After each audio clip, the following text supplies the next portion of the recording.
First show എല്ലാം ticket എല്ലാം book ചെയ്തിരുന്നു. സോ നമ്മളൊരു ആവേശത്തോടെ ഇരിക്കുകയായിരുന്നു. നമുക്ക് സിനിമ കാണാമെന്നുള്ള ആവശ്യം നമ്മൾ പ്രതീക്ഷിച്ചില്ല. രാഷ്ട്രീയപരമായിട്ടുള്ള പ്രശ്നങ്ങൾ കാരണമാണ് ഈ പ്രതിസന്ധികൾ വന്നുകൊണ്ടിരിക്കുന്നത്. സെൻസർ ബോർഡ് അംഗങ്ങളെ സ്റ്റേറ്റിലായാലും സെൻട്രലായാലും അവിടെ ഭരണത്തിൽ ഇരിക്കുന്ന പാർട്ടിക്കാരാണ് അവരെ നിയമിക്കുന്നത്, പോസ്റ്റ് ചെയ്യുന്നത്.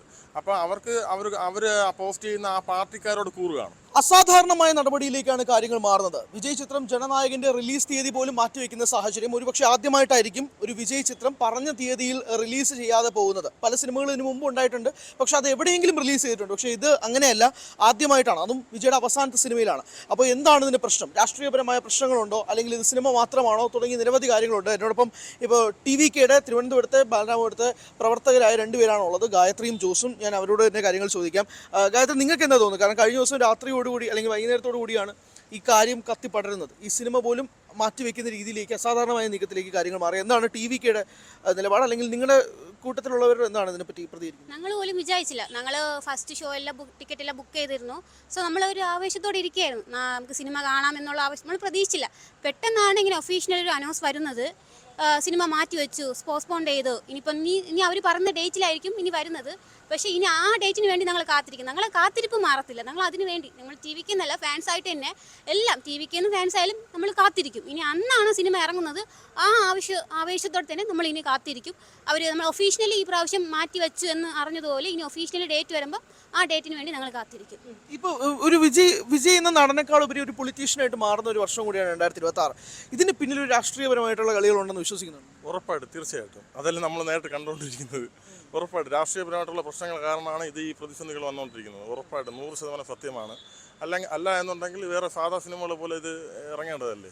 രാഷ്ട്രീയത്തിലോട്ട് ജി സാറ് പൂർണ്ണമായിട്ടും അതിനുവേണ്ടി ജീവിതം മാറ്റിവെക്കുന്ന സിറ്റുവേഷനിലോട്ട് കടന്നു പോകുമ്പോൾ ഇങ്ങനെ ഒരു പ്രശ്നം വരുന്നത് സ്വാഭാവികമായിട്ടും ഇവിടെയുള്ളതുപോലെ ചിന്തിക്കുകയുള്ളൂ. ഒരു രാഷ്ട്രീയ പാർട്ടിക്കാർക്കും ഇഷ്ടപ്പെടാത്ത ഒരു സംഭവം ആയതുകൊണ്ടാണ് അതിനെ ഉപദ്രവിച്ചുകൊണ്ടിരിക്കുന്നത്. ഈ വിജയ് ഭയക്കുകയാണ്, പ്രത്യേകിച്ച് DMK അല്ലെങ്കിൽ ഉൾപ്പെടെ രാഷ്ട്രീയ പാർട്ടികൾ എന്ന് തന്നെയാണ്. അതെ, സത്യം തന്നെയാണ്. ജനങ്ങൾ കണ്ടുകൊണ്ടിരിക്കുന്നത്, ന്യൂസ് ചാനലുകളിൽ മൊത്തം ടോട്ടലി കണ്ടുകൊണ്ടിരിക്കുകയാണ്. ആ സത്യമായിട്ടുള്ള കാര്യമല്ല, എല്ലാവർക്കും അറിയാമല്ലോ അത്. പിന്നെ ബാക്കി നേരിൽ ഓരോ ദിവസങ്ങൾ കഴിയുന്നതോറും ഓരോ പുതിയ പ്രശ്നങ്ങളും ഓരോ പുതിയ കാര്യങ്ങളായിട്ട് ഓരോ കാര്യങ്ങളും ഇങ്ങനെ ചെയ്തുകൊണ്ടിരിക്കുന്നത്. ഭയം ഇല്ലാത്തതുകൊണ്ടാണ്. സാധാരണ എത്രയോ നടന്മാരെ സിനിമകൾ ഇറങ്ങുന്നു, എത്രയോ നടന്മാരുണ്ട്. വിജയ് മാത്രമല്ലല്ലോ നടൻ, ഒരുപാട് നടന്മാരുണ്ട് തമിഴ് ഫീൽഡിൽ തന്നെ. അപ്പോൾ അവർക്കൊന്നും ഈ പ്രശ്നങ്ങൾ വരാത്തെന്താ? എന്തിനാ ഇപ്പോൾ വിജയ്ക്ക് മാത്രം പ്രശ്നങ്ങൾ വരുന്നത്? ഭയം കൊണ്ട് തന്നെയാണ്. പിന്നെ ഭയം ഇല്ലാത്തതുകൊണ്ടല്ല, ഭയം ഉള്ളത് കൊണ്ടാണ് പ്രശ്നങ്ങൾ വരുന്നതും വരുത്തിക്കുന്നതും. ഇപ്പോൾ ഈ ട്രെയിലറിൽ തന്നെ ഒരുപാട് കാര്യങ്ങൾ ചർച്ച ചെയ്തിട്ടുണ്ട്. ഇപ്പോൾ ലാസ്റ്റ് ഈ രാഷ്ട്രീയക്കാരെ ചാട്ടവർ കൊണ്ട് അടിക്കുന്ന ഉൾപ്പെടെയുള്ള രംഗങ്ങൾ ഈ പ്രശ്നങ്ങൾക്കൊക്കെ കാരണമാകുന്നു എന്ന് നിങ്ങൾ വിശ്വസിക്കുന്നുണ്ട്? ഉറപ്പാണ്. രാഷ്ട്രീയക്കാരുടെ ആ ഒരു ബേസ് അത് ചെയ്യുന്നുണ്ട് അവർ. നമ്മളിപ്പോൾ സർക്കാർ സിനിമയിൽ തന്നെ അവർ ഒരു പൊളിറ്റിക്കൽ രീതിയിലാണ് സർക്കാർ സിനിമ എടുത്തത്. അപ്പോൾ അതിന് വലിയ പ്രശ്നമായി. ഇറങ്ങാൻ വിടാതെ ഫ്ലെക്സ് ഇതാക്കിയതും അങ്ങനെ വരും. അതേപോലെ തന്നെയാണ് ഇപ്പോൾ അടുത്ത ലെവലിലോട്ട് ഈ ഒരു പ്രശ്നം വരുന്നത്. സോ അൺപൊളിറ്റിക്കൽ രീതിയിൽ ഇറങ്ങിക്കഴിഞ്ഞു. അപ്പോൾ എന്തായാലും അതിലൊരു സൂചനപ്പെടുത്തുന്ന എന്തെങ്കിലും ഒരു കഥാപാത്രമോ എന്തെങ്കിലും കഥ അതിൽ കാണും, ഉറപ്പാണ്. 100%. ലാസ്റ്റ് സിനിമ ആയതുകൊണ്ട് സിനിമയുടെ പേര് തന്നെ ജനനായകൻ. അപ്പോൾ ജനനായകൻ എന്ന് പറഞ്ഞാൽ എന്താണ്? ജനത്തിന് വേണ്ടിയുള്ള ഒരു നായകൻ. അപ്പോൾ ആ നായകൻ എന്തിനു വേണ്ടി പ്രവർത്തിക്കും? ജനങ്ങൾക്ക് വേണ്ടി പ്രവർത്തിക്കും. അപ്പോൾ ആ കാര്യങ്ങൾ എടുത്ത് പറയും ആ സിനിമയിൽ. മക്കൾക്ക്, അതായത് ജനങ്ങൾക്ക് അതൊരു ഒരു അറിയിപ്പായിട്ട് അത് മാറും. സിനിമയിൽ കൂടെ, സർക്കാർ സിനിമയിൽ കൂടെ പൊളിറ്റിക്കലിനെ കുറച്ച് അണ്ണൻ പുറത്ത് പറഞ്ഞതുപോലെ ഈ സിനിമയിലും പുറത്ത് പറയുന്നുള്ള ഒരു പേടി കൊണ്ട് തന്നെയാണ് ഇങ്ങനെയൊക്കെ കാണിക്കുന്നത്. ഇപ്പോൾ ഒരു ചോദ്യമാണ്, കോടതി നിൽക്കുന്ന വിഷയങ്ങളാണ്, സ്വാഭാവികമായിട്ട് നിങ്ങൾക്ക് അതിൽ സംസാരിക്കാനുള്ള ബുദ്ധിമുട്ടാണ്. പക്ഷേ എന്നാൽ പോലും ഈ സെൻസർ ബോർഡിലെ അംഗങ്ങളായ അതിലൊരാൾ, 5 പേരിലെ ECയിലെ ഒരാളാണ് കേസുമായിട്ട് കോടതിയിലേക്ക് പോയിരിക്കുന്നതെന്നാണ് പറയപ്പെടുന്നത്. സെൻസർ ബോർഡിലെ ഒരാൾ. അതിനകത്തുള്ള ഒരു കളി എന്താണെന്ന് നിങ്ങൾ തോന്നുന്നു? നമുക്കത് ഒഫീഷ്യലി വന്നത് വെച്ചിട്ടാണ് നമുക്കറിയാന്നുള്ളത്. നമ്മളൊരു ഫാനാണ്, നമ്മളൊരു TVK പ്രവർത്തകരാണ്, നമ്മളൊരു ഫാനാണ്. അത് ഒഫീഷ്യലി നമുക്ക് ലോഞ്ച് ചെയ്തപ്പോഴാണ് നമുക്കറിയാം. നമ്മൾക്ക് അതിൻ്റെ അകത്തുള്ള കളി എന്ന് പറഞ്ഞാൽ നമ്മൾ കേരളത്തുള്ള ആൾക്കാരാണ്. നമുക്ക് അങ്ങനെ കൂടുതൽ അതിൻ്റെ ഡീപ്പായിട്ടുള്ള കാര്യങ്ങൾ നമുക്ക് അറിയത്തില്ല. നമുക്ക് ഒഫീഷ്യലി ലോഞ്ച് ചെയ്യുന്നതും പിന്നെ TVKയിൽ ഒഫീഷ്യലി പേജിൽ നിന്ന് വരുന്നതും മാത്രം ഞങ്ങൾ വിശ്വസിക്കുന്നത്. ബാക്കി കാര്യങ്ങളൊന്നും ഞങ്ങൾ വിശ്വസിക്കാറില്ല. കാരണം നമുക്ക് അങ്ങനെ ഒരുപാട് ഫേക്ക് ന്യൂസ് ഇങ്ങനെ വരാറുണ്ട്. കാര്യമാണ് അല്ല, ഒരുപാട് നെഗറ്റീവ് വരാറുണ്ടല്ലോ. ഇങ്ങനെയാണ് അങ്ങനെയാണെന്നൊക്കെ പറഞ്ഞ് ഒരുപാട് നെഗറ്റീവ് വരുന്ന സമയമാണ്. ഒരാൾക്കെതിരെ എന്തൊക്കെ പറയാൻ പറ്റും, എന്തൊക്കെ ഒരു കുഴപ്പങ്ങൾ ഉണ്ടാക്കാൻ പറ്റും എന്നുള്ള സമയമാണ്. അതുകൊണ്ട് നമ്മൾ അതൊന്നും വിശ്വസിക്കാറില്ല, കാര്യമാക്കാറില്ല. സെൻസർ ബോർഡ് അംഗങ്ങളെ നിയമിക്കുന്നത് അതാത് അവിടെ ആ സംസ്ഥാനത്തുള്ള അതാത് രാഷ്ട്രീയ പാർട്ടിക്കാരാണ്. സെൻസർ ബോർഡ് അംഗങ്ങളെ ഇപ്പം സ്റ്റേറ്റിലായാലും സെൻട്രലായാലും അവിടെ ഭരണത്തിൽ ഇരിക്കുന്ന പാർട്ടിക്കാരാണ് അവരെ നിയമിക്കുന്നത്, പോസ്റ്റ് ചെയ്യുന്നത്. അപ്പോൾ അവർ പോസ്റ്റ് ചെയ്യുന്ന ആ പാർട്ടിക്കാരോട് കൂറുകയാണ്. അപ്പോൾ വിജയ് എന്ന് പറയുന്ന ഒരു ബ്രഹ്മാണ്ഡ ബ്രാൻഡ് ഇങ്ങനെ ഒരു പാർട്ടിയുമായിട്ട് ലോഞ്ച് ചെയ്യുമ്പോൾ ഇവർക്ക് അവർക്ക് പ്രഷർ കാണും. അവർക്ക് സെൻസർ ബോർഡ് അംഗങ്ങളായിട്ടിരിക്കുന്ന 5 പേരിലെയും പോസ്റ്റ് ചെയ്തിരിക്കുന്നത് അതാത് പാർട്ടിക്കാരെന്ന് പറയുമ്പോൾ അവർക്ക് പ്രഷറാണ്. ഇതിനെ എങ്ങനെയെങ്കിലും ഉപദ്രവിക്കുക, എങ്ങനെ ടോർച്ചർ ചെയ്യുക, എങ്ങനെ ഇതിനെ വീഴ്ത്തുക. അതിനുവേണ്ടി അവർക്ക് ജോലി കൊടുത്ത ആ രാഷ്ട്രീയ പാർട്ടിക്കാരോട് അവർക്ക് ആ കൂറ് അവർ കാണിക്കുന്നു. അത്രേ ഉള്ളൂ. ഇപ്പോൾ തിയേറ്റർ ഓണേഴ്സ് ഉൾപ്പെടെ ഇതുപോലൊരു നടൻ്റെ സിനിമ വരുമ്പോഴേക്കും തിയേറ്റർ ഓണേഴ്സ് സ്വാഭാവികമായിട്ട് അവരുടെ വിഷമവും അവർ അറിയിക്കാറുണ്ട്.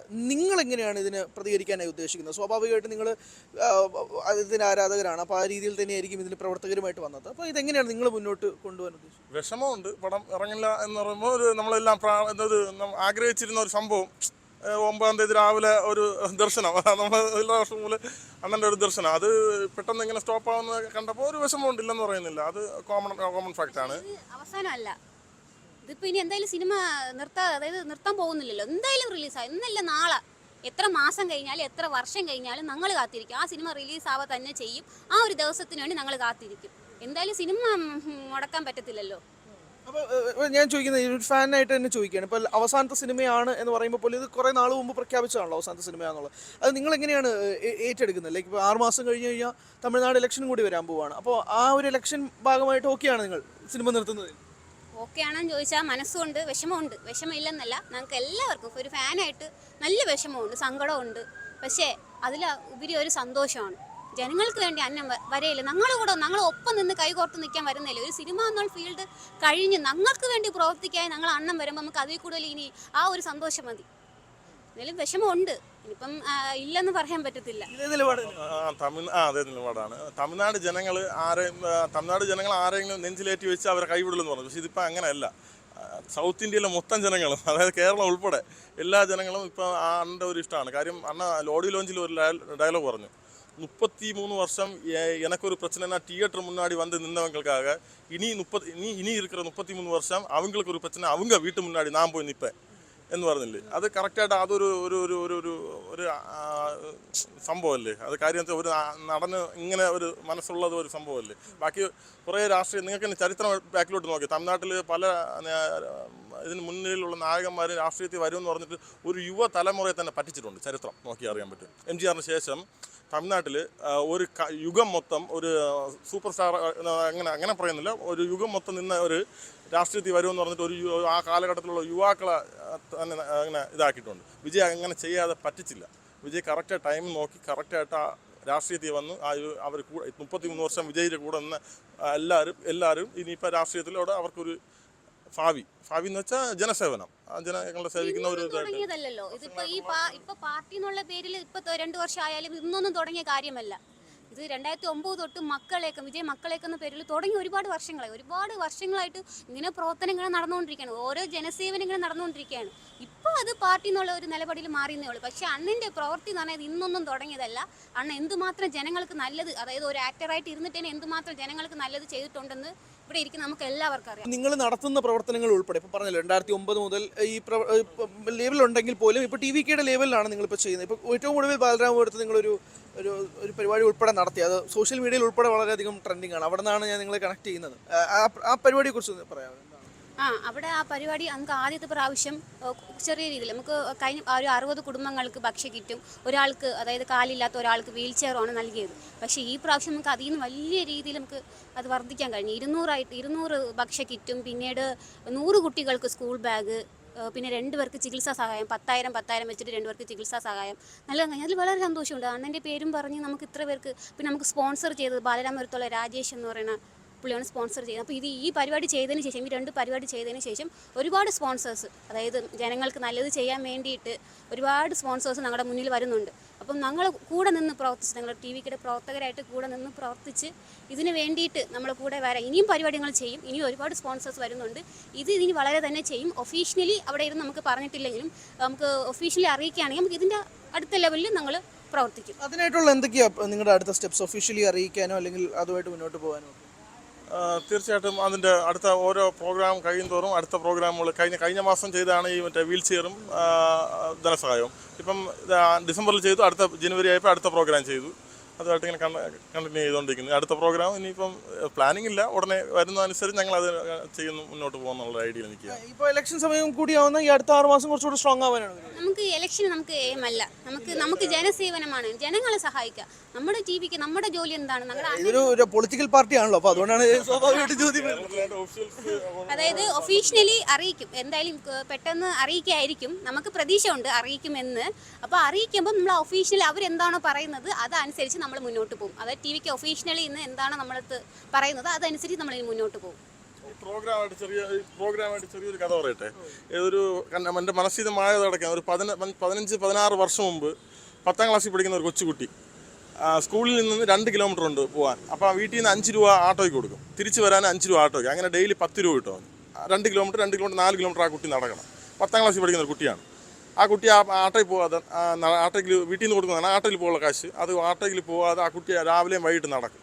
ഞാനത് കണ്ടതുണ്ട്. ഇത് ഒരു 2 മാസം കഴിഞ്ഞപ്പോൾ 16 വർഷം മുമ്പാണ്. 2 മാസം കഴിഞ്ഞപ്പോൾ ആ പൈസ എൻ്റെ കയ്യിലുണ്ട്. അണ്ണ ചേട്ടാ, എൻ്റെ ഏരിയയിൽ, എൻ്റെ നാട്ടിൽ, എൻ്റെ ഏരിയയിൽ വിജയാനൻ്റെ ഒരു യൂണിറ്റ് തുടങ്ങണം, വിജയാനൻ്റെ ഫ്ലെക്സ് അടിക്കണം.